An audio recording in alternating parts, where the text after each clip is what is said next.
Olá pessoal, estamos aqui então para dar continuidade, dar seguimento a esse nosso novo projeto, novo programa, da Humberto de Campos, assim a exemplo de tantas outras casas, de nos reunirmos virtualmente, mas não deixarmos de estudar um pouco pelo menos da doutrina espírita, que nos traz tantos benefícios quando nós realmente nos dedicamos com afinco a compreender verdadeiramente a mensagem de Jesus que a doutrina espírita nos traz, bem traduzida, bem mais tranquilo para nós entendermos. Então hoje nós vamos falar a respeito de algo que sempre vai ser moda, ou pelo menos enquanto nós necessitarmos, vai estar presente na nossa vida, que é a dor, ou sofrimento, ou talvez nenhuma coisa nem outra, mas as nossas dificuldades, enfim. É possível sofrer bem? Esse é o nosso tema para reflexão.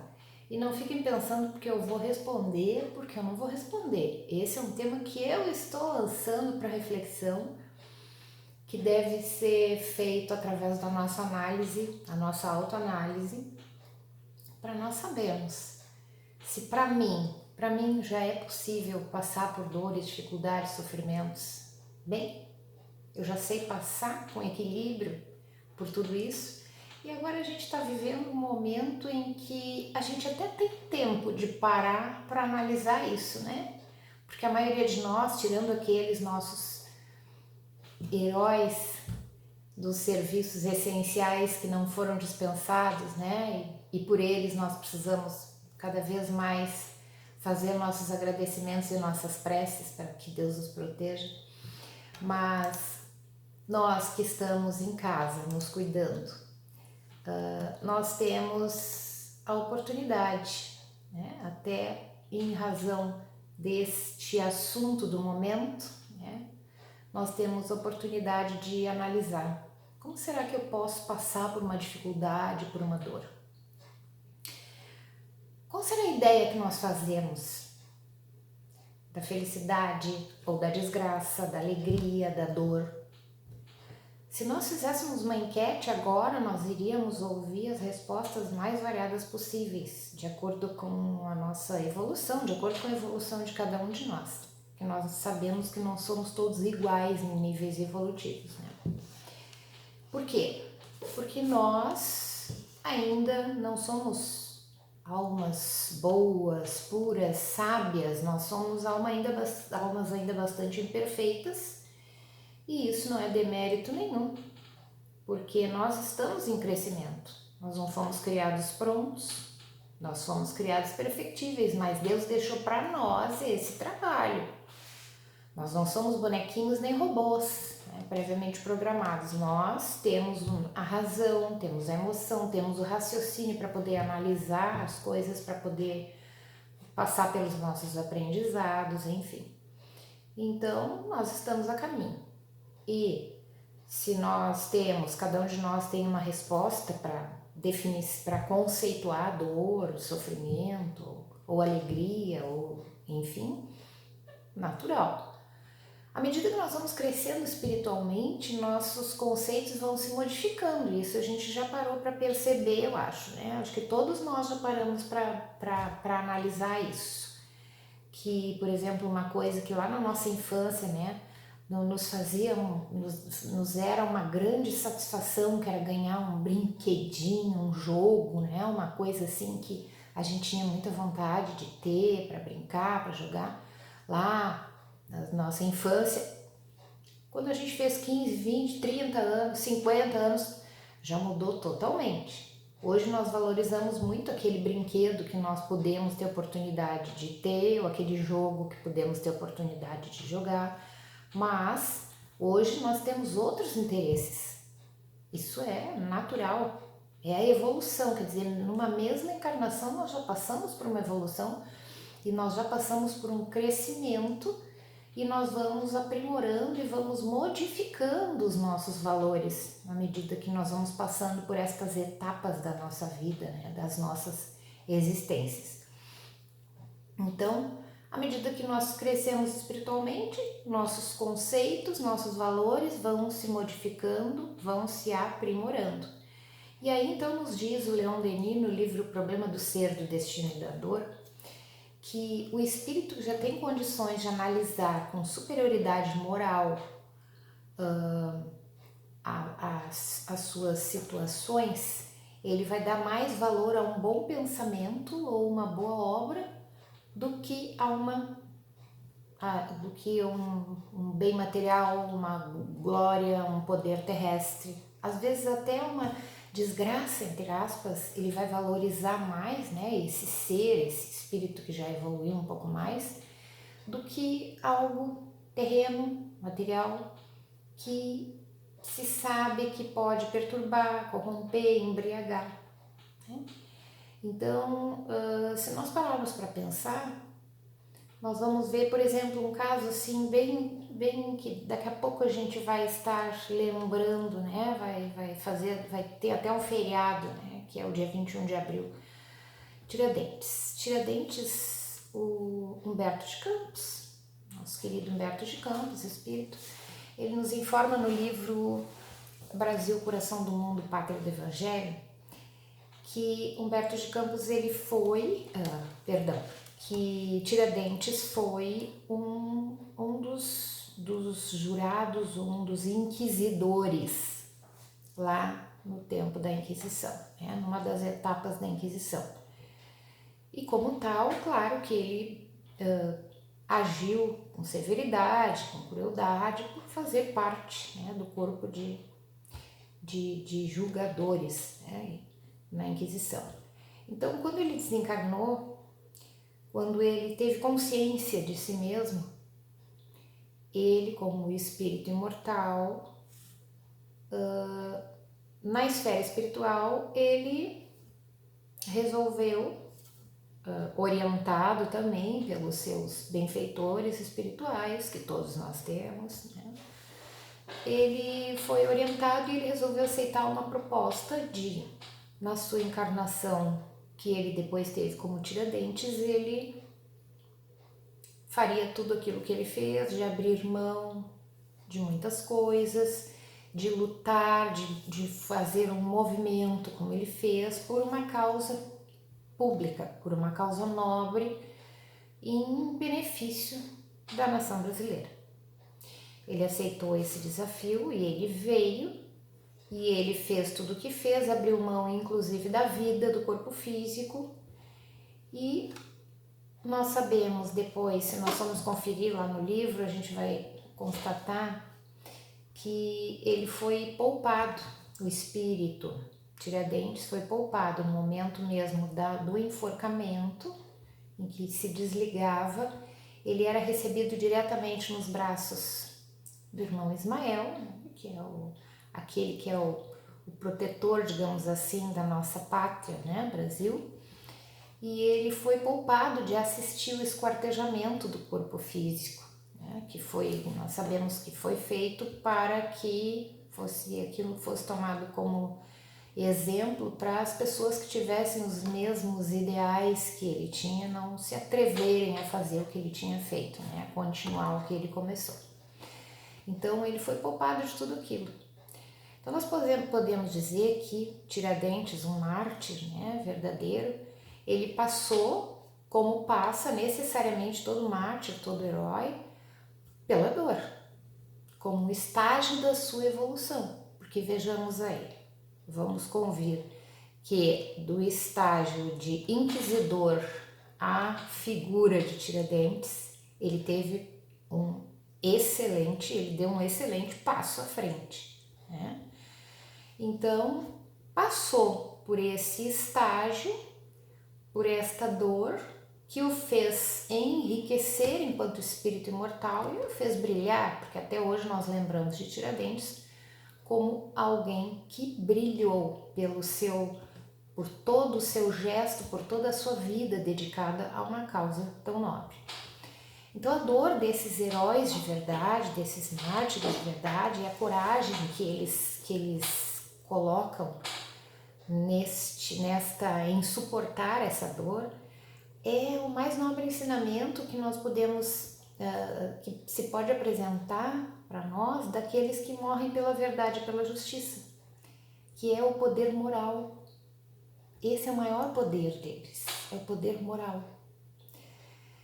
Mas de onde é que nós podemos tirar a coragem e esse poder moral? Da onde nós vamos tirar a coragem para sofrer, para passar com dignidade pelas nossas dores? E aí nós vamos ver que se nós nos detivermos nos principais fins da doutrina espírita, esclarecer e consolar, nós vamos encontrar explicação para todas as nossas dores, desgraças, males, desditas. E dessa forma nós vamos acabar compreendendo que nem sempre as nossas dores precisam ser traduzidas em sofrimento. Se a gente for ver o caso de Tiradentes, ele passou por todas aquelas dores, mas não necessariamente sofreu aquelas dores. Então, isso nos prova, nos mostra que pode existir diferença entre dor e sofrimento. Eu costumo usar o exemplo da dor do parto, aquelas de nós que já tiveram oportunidade de ser mães e que tiveram parto natural, mesmo as que não tiveram parto natural, porque a gente sabe que quando é parto cesáreo também, a mãe leva uma agulhada nas costas, que não é coisa pouca, né, para fazer a anestesia, aquela peridural. Mas enfim, o parto natural, o parto normal que se chama, é uma dor que talvez até algumas mães possam dizer que é um sofrimento, mas a maioria não. A maioria das mães dizem que aquela dor não é um sofrimento. Existe um ditado muito antigo que fala que ser mãe é padecer no paraíso, porque depois a gente vai pegar aquele fruto no colo e em seguida aquela dor vai ser esquecida. Ela não vai ser não vai ser interpretada como um sofrimento. Vai ser algo que vai nos dar uma compensação tão grande que a dor fica para segundo plano, né? A gente não ouve uma mãe dizendo assim, eu pelo menos nunca ouvi alguma mãe dizer assim: ai, puxa vida, eu sofri tanto no meu parto, de esquecer o filho, né? Não, pelo contrário, nós vamos esquecer a dor que a gente passou. Por quê? Porque nós temos ali agora o filho, né? Então, a doutrina espírita, através do princípio da reencarnação, ela nos aponta a mais sublime justiça divina, se nós podemos nos expressar assim. Ela nos demonstra que nós, no correr das nossas existências físicas, nós somos os artífices, os fabricantes, os artesãos do nosso destino. E por isso mesmo, todas as nossas dores nós vamos compreender fazendo o estudo da doutrina espírita, né, que vai nos esclarecer, com isso vai também nos consolar. Nós vamos compreender que todas as nossas dores então decorrem das nossas próprias atitudes. No Evangelho segundo o Espiritismo, no capítulo 5º, que é o que nós estamos desenvolvendo em parte nesses minutos, vai nos trazer as causas das nossas aflições, que podem ser atuais, que podem ser anteriores a essa encarnação. Então Deus, na sua perfeita, absoluta, infinita bondade, Ele não age por capricho, nem poderia, nem com parcialidade. Não, vou preferir fulano ou beltrano, vou dar mais dor para fulano do que para cicrano. Não, a gente sabe que isso não existe, né? As dificuldades da vida, então, nos diz o Evangelho, tem uma causa. E se Deus é justo, e nós sabemos que essa causa também é justa. Então a doutrina espírita vem confirmar os ensinamentos que Jesus nos trouxe lá há 2000 anos, nos mostrando as causas das nossas dificuldades, né? Por quê? Porque agora, bem mais do que lá nos tempos de Jesus, e nós provavelmente lá estávamos, né? Agora nós temos um pouco mais de capacidade, já podemos entender né? Estas causas todas dessas aflições, dores, dificuldades. E aí a gente já pode compreender que um mínimo prejuízo, uma mínima lesão que nós causarmos, por pequena que possa ser, às vezes a gente pensa, não vai dar nada, não tem importância, não vai aparecer, ninguém vai ver. Doce ilusão, aliás, pura ilusão, né? Porque todos os nossos atos, os nossos pensamentos, os nossos sentimentos, eles são contabilizados pela justiça divina. Inclusive muitas coisas que nós não consideramos crimes, que nós cometemos até contra nós mesmos, são considerados crimes por Deus. E se ainda necessitamos passar pela dor, é porque ainda nos falta muito a aprender. E isso nós já temos bastante consciência, nós já temos noção de como ainda nos falta para aprender, né? Quanto mais nós estudamos, quanto mais nós tomamos consciência das leis divinas, mais nós vamos nos dando conta de que nos falta muito ainda para aprender. E no livro Leis de Amor, do Emmanuel, pelo nosso querido Chico, ele nos traz um conceito sobre o perispírito, que é um corpo constituído de matéria sutil, um corpo básico, né? Sobre o perispírito é que se organiza o corpo carnal. Então a gente pode dizer, aqueles de nós que estudamos as obras básicas, já sabemos que o perispírito é aquele corpo intermediário, semimaterial, que está entre o espírito, que é imaterial, e esse corpo pesado de carne, que é material. Então, Emmanuel nos diz que as doenças, a maioria delas tem causa profunda na estrutura semimaterial do nosso perispírito, que fica marcado por desequilíbrios, distonias, predispondo à instalação de enfermidades conforme o órgão atingido. E a justiça divina funciona nas doenças com o poder de regenerar para poder sanar os nossos males interiores. E se nós temos já uma compreensão sobre isso, vai ser uma maneira de nós podermos passar pelas nossas doenças, fazendo o máximo que nós podemos, mas com aceitação, porque sabemos que nós estamos com aquilo, quem sabe expurgando um mal interior, desde que nós saibamos trabalhar isso em nós, com equilíbrio, com serenidade, com renúncia, com aceitação. Antes de reencarnar, quando nós estamos na plenitude da consciência e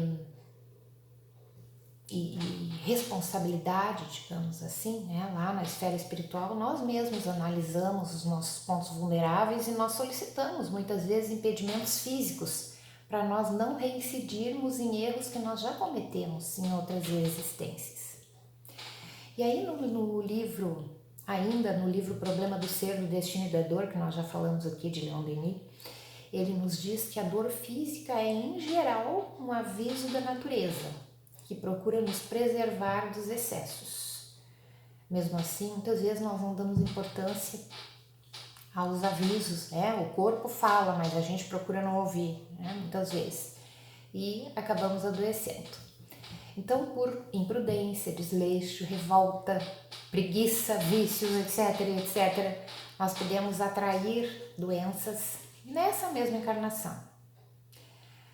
Ainda assim, a doença vai ser benéfica porque ela vai nos ensinar a reconhecer e corrigir os nossos vícios e os nossos abusos. Segundo Epíteto, filósofo grego do século I, ele nos diz que usar bem da saúde é um bem. Usar mal é um mal e que é falso dizer que a saúde é um bem e a doença é um mal. Porque depende de como nós utilizamos a saúde e como nós suportamos a doença. Vejam só que coisa inteligente. E é verdade. Quando chega Natal, Ano Novo, Dia das Mães, Dia dos Pais, sempre a gente diz, eu te desejo saúde, porque o resto é fácil de conseguir com saúde. E quando a gente deseja saúde, a gente tem que tomar cuidado mesmo, né? eu te desejo saúde, mas tomara que tu saiba o que fazer com a tua saúde. Tomara que tu saibas usar bem da tua saúde, né? Tomara que eu saiba usar bem da minha saúde. E usar mal é um mal. Então, como será que nós suportamos as nossas doenças, né? E ele ainda nos diz mais que a mente é poderosíssima para gerar doenças e desarmonias, muito mais do que qualquer bactéria, do que qualquer vírus, que a gente está todo mundo assustado agora com o vírus, né? E com certa razão. Nós nem precisamos buscar as causas num passado mais distante, não. Se a gente analisar a nossa mente, a gente vai ver, puxa vida, eu estou adoecendo porque a minha mente está fabricando alguma coisa que não é legal, porque eu preciso me conhecer um pouco melhor, me analisar, preciso mudar um pouco meu pensamento, minha maneira de ver as coisas, né? Só que nem toda dor ou sofrimento é doença, né, gente? Nós podemos ter outras manifestações de dor. E isso não sou eu que vou dizer pela primeira vez, porque todo mundo sabe, né? Todo mundo já passou por alguma dificuldade, não necessariamente doença. Então o Evangelho nos traz que muitos homens tombam por suas próprias faltas, vítimas da própria imprevidência, do orgulho, da ambição, pessoas arruinadas por falta de ordem, perseverança, má conduta, falta de limites, uniões infelizes por interesses calculados, por vaidade, sem a participação do coração, dissensões e querelas funestas por falta de moderação, por excesso de suscetibilidade, pais infelizes com filhos por não combaterem as suas más tendências no princípio. Então, assim como nós somos artífices da nossa felicidade, o Evangelho vem nos demonstrando com isso aqui tudo que nós também somos muitas vezes os fabricantes dos nossos próprios infortúnios. Mas, claro que a gente sempre procura acusar a sorte, a providência, a má estrela. Não, Deus, não sei, Deus não quer que eu fique bem. E aí nós estamos cometendo uma injustiça, né? Que nós já sabemos que não é assim, que nós mesmos é que somos os artífices do nosso bem e do nosso mal. E Jesus nos adverte para nos prevenir dos nossos males do corpo e da alma, aquela velha e conhecida frase, vamos dizer, pelo amor de Deus, até pela internet ela repete essa frase. Orai e vigiai para não cair em tentação. Orar, a gente costuma orar bastante pela gente e vigiar o outro, né? Eu ouço isso há muito tempo, a primeira vez que eu ouvi eu achei engraçado, mas como isso funciona mesmo. Muitas vezes a gente ora pela gente, por nós e vigia o outro. Quando a verdade é que Jesus quis que nós orássemos pelo outro, pela humanidade, pelo próximo, que é toda a humanidade. Por quê? Porque quando a gente ora, quem é que recebe em primeiro lugar o benefício, o fruto daquela oração? Obviamente que somos nós, né? Quando a gente entrega uma rosa, eu tenho no meu jardim aqui rosas que ainda têm cheiro, aquelas de antigamente. Quando a gente pega aquela rosa na mão da gente, o cheiro fica na mão. Então, quem entrega uma flor fica com o cheiro na mão. Quem toca um pedaço de carvão no outro fica com a mão preta. Então, quem faz uma prece, uma oração pelo outro, é o primeiro a receber. Por quê? Porque no momento de fazer oração nós estamos conectados com uma força superior, com um mundo maior, com a espiritualidade amiga, né? E o vigiar a nós, o nosso pensamento, nossos sentimentos, para que vigiando nós não caiamos em tentação, porque o problema não é a tentação, o problema somos nós, né? Por quê? Porque assim como agora eu costumo muito usar esse exemplo aqui, porque é uma coisa fácil de entender. Quantas vezes a gente vê que as redes sociais, ou um celular, ou um computador, ou qualquer veículo de comunicação está sendo usado mal, está sendo usado para veicular coisas ruins, que não vão ser úteis a ninguém, que vão ser prejudiciais, redes de pedofilia, enfim, não precisamos tocar nisso. Mas nós também podemos utilizar essas mesmas redes sociais para mandar um abraço, para mandar umas palavras, né, de bom ânimo, de esperança, como nós estamos tentando fazer agora. Então nós temos que nos dar conta que o problema não é a tentação. Aquele objeto pode se tornar uma tentação porque é a maneira como eu vejo. Eu posso fazer o que com este objeto? Né? Aquele velho exemplo da caixa de bombom, que eu posso comer uma caixa de bombom toda de uma vez só e eu posso fazer essa caixa de bombom durar uma semana, 10 dias, até mais. Por quê? Porque a tentação não é a caixa de bombom. O difícil é a gente se disciplinar para utilizar bem de todas as ferramentas que a vida coloca na nossa frente. Então, a lei de causa e efeito funciona aqui, agora, no plano físico, na esfera espiritual, enfim. A lei de causa e efeito, como é uma lei divina, não tem como ser revogada e é uma lei perfeita. Portanto, as causas das nossas dores podem estar na atual encarnação, podem estar numa encarnação passada, enfim. Ainda de Leon Denis, o livro Depois da Morte. Ele diz que o sofrimento é inerente ao estado de imperfeição, mas ele se atenua com o progresso e desaparece quando o espírito vence a matéria. Nós sabemos que para nós vencermos a matéria ainda falta alguns passos, né? Pouquinho? Não, falta bastante. Mas a gente já está procurando por um recurso para vencer a matéria, né? Então, quer dizer, a matéria não é tudo para nós. Nós já temos essa consciência de que a matéria não é tudo, que a matéria são as nossas ferramentas de progresso. Mas que a nossa essência não é matéria, né? A nossa essência é o espírito imortal que é imaterial. No livro Para Viver a Grande Mensagem, Richard Simonetti diz que o sofrimento, quando suportado com humildade e confiança em Deus, é sempre um recibo de quitação de velhos débitos, habilitando o espírito a um futuro de bênçãos. Vejam só, sofrimento quando suportado com humildade e confiança em Deus. Vejamos isso. No Vinha de Luz, Emmanuel nos diz: não basta sofrer simplesmente para ascender, para subir à glória espiritual. É indispensável saber sofrer, extraindo as bênçãos de luz que a dor oferece ao coração sequioso de paz.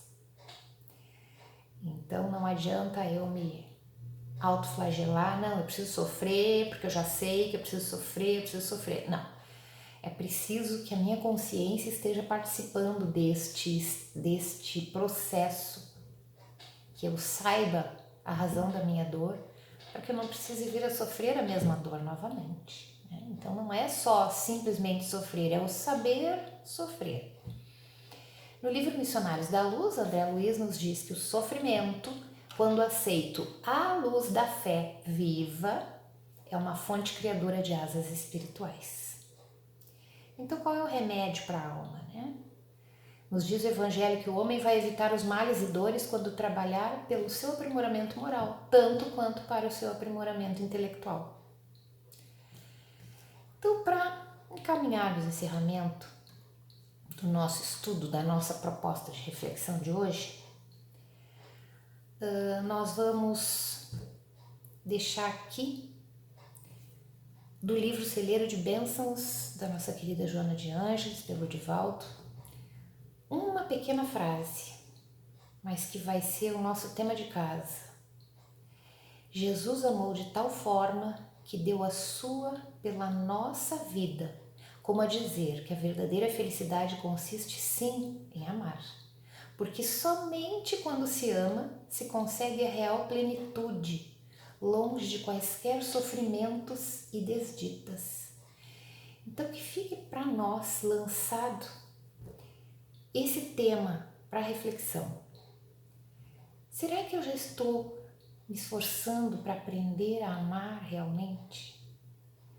O que será que Jesus quis dizer quando ele perguntou: quem é minha mãe, quem são meus irmãos? Ele quis dizer que ele não gostava, que ele não dava a mínima importância para sua mãe e para os seus irmãos? Não. Ele quis nos dizer que a família dele era a família espiritual. Ele, o ser mais puro que veio à Terra para nos dar o exemplo, para nos mostrar o caminho. Será que nós já estamos tentando, que é algo que não é fácil, mas será que nós já estamos tentando, nesse nosso atual estágio evolutivo, aprender a amar a humanidade como nossos irmãos verdadeiros? E será que nós já estamos aprendendo, cada um de nós, a passar pelas nossas dores, dificuldades, sem encarar como uma punição ou um castigo, como antigamente diziam que era, diziam para nós? Será que eu já estou aprendendo a passar por todas essas dificuldades como grandes aprendizados para a alma, para o espírito imortal que eu sou? Que fique para nós essa reflexão como um sinal de esperança, como uma luz no fim do túnel, para que nós possamos ter plena confiança na providência divina, nos desígnios divinos, que são todos feitos para nós, em prol do nosso aprimoramento e da nossa felicidade plena futura. Muita paz a todos nós.